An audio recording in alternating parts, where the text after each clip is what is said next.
Hello guys, നിങ്ങൾ എപ്പോഴെങ്കിലും ചിന്തിച്ചിട്ടുണ്ടോ എന്തുകൊണ്ടാണ് പൂച്ചകളുടെ കണ്ണിലെ കൃഷ്ണമണി വെർട്ടിക്കലായിരിക്കുന്നതെന്ന്? പൂച്ചകൾ മാത്രമല്ല, മുതല, പാമ്പ് എന്നിങ്ങനെയുള്ള റെപ്റ്റൈൽസിന്റെ ഒക്കെ കണ്ണുകൾ അങ്ങനെയാണ്. മെയിനായിട്ട് 3 ടൈപ്പ് കൃഷ്ണമണികളാണുള്ളത്: റൗണ്ട് ആയതും, വെർട്ടിക്കൽ ആയതും, ഹൊറിസോണ്ടൽ ആയതും. മനുഷ്യന്റെ കണ്ണിലെ കൃഷ്ണമണി റൗണ്ട് ആണ്, എന്നാൽ ആട്, കുതിര, മാൻ, സീബ്ര, കീരി ഇവർക്കൊക്കെ ഹൊറിസോണ്ടൽ ആയിട്ടുള്ള കൃഷ്ണമണികളാണുള്ളത്. ഓരോ ജീവജാലങ്ങളുടെയും കണ്ണിലെ കൃഷ്ണമണിയും അവരുടെ ഇക്കോളജിക്കൽ നീഷസ്, അതായത് പാരിസ്ഥിതിക സാഹചര്യങ്ങളെയും ജീവിത സാഹചര്യങ്ങളെയും പോലെ ഇരിക്കും. കാറ്റ് ഫാമിലിയിൽ പെടുന്നതാണല്ലോ കടുവ, പുലി എന്നിവയൊക്കെ. എന്തുകൊണ്ടാണ് അവരുടെ കണ്ണുകൾ വെർട്ടിക്കൽ അല്ലാത്തത് എന്നൊരു ചോദ്യം നിങ്ങളിൽ വന്നേക്കാം, അല്ലേ? ശരിയാണ്, കടുവയൊക്കെ കാറ്റ് ഫാമിലിയാണ്. അവർക്ക് റൗണ്ട് പ്യൂപ്പിൾസ് ആണുള്ളത്, നമ്മൾ മനുഷ്യരെ പോലെ. കാരണം ശാസ്ത്രത്തിന്റെ സമഗ്രമായ പഠനത്തിൽ ഇങ്ങനെ 3 തരം കൃഷ്ണമണികൾ ഉണ്ടാകാൻ കാരണം എന്തെന്നാൽ, ഓരോ ജീവി വർഗങ്ങളുടെയും ജീവിത സാഹചര്യം അവർ വേട്ടക്കാരാണോ അതോ വേട്ടയാടപ്പെടുന്നവരാണോ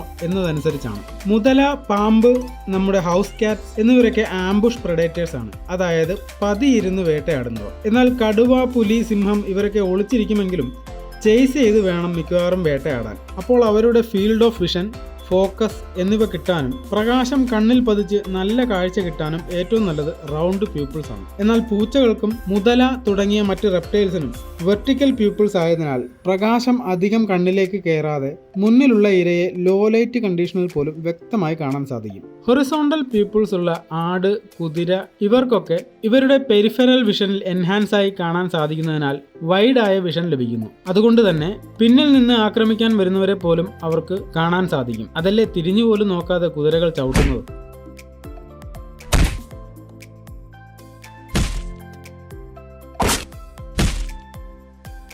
ഇനി ഇതിലൊന്നും പെടാത്ത കുറച്ച് കൃഷ്ണമണികളുണ്ട്. ചിലയിനം തവളകൾ, പാമ്പുകൾ, നീരാളികൾ എന്നിവയ്ക്ക് ഹൊറിസോണ്ടൽ സ്ലിറ്റ് പ്യൂപ്പിൾസ് ഉണ്ട്.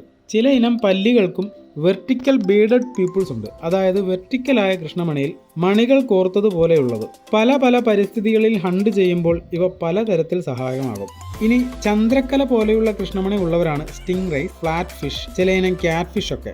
വെള്ളം ഇളകുന്നത് കൊണ്ടുണ്ടാകുന്ന ഡിസ്റ്റോർഷൻ കുറയ്ക്കുകയും ഇരകളെ അല്ലെങ്കിൽ പ്രെഡേറ്റേഴ്സിനെ ഒക്കെ വ്യക്തമായി കാണാൻ ക്രസന്റ് പ്യൂപ്പിൾസ് കൊണ്ട് സാധിക്കുന്നു. ഇനി W ഷേപ്പുള്ള പ്യൂപ്പിൾസ് ഉള്ള ഒരാളുണ്ട്, കട്ടിൽ ഫിഷ്. ഇതൊരു തരം മോഡിഫൈഡ് ഹൊറിസോണ്ടൽ സ്ലിറ്റ് പ്യൂപ്പിൾ ആണ്.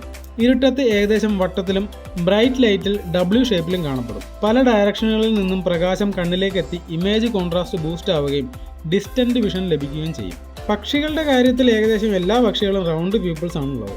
ചിലത് ചെറിയ രീതിയിൽ ഓവൽ ഷേപ്പിൽ കാണപ്പെടും. വെർട്ടിക്കൽ ഐസ് ഉള്ള ഒരേ ഒരു പക്ഷിയാണ് ബ്ലാക്ക് സ്കിമ്മർ.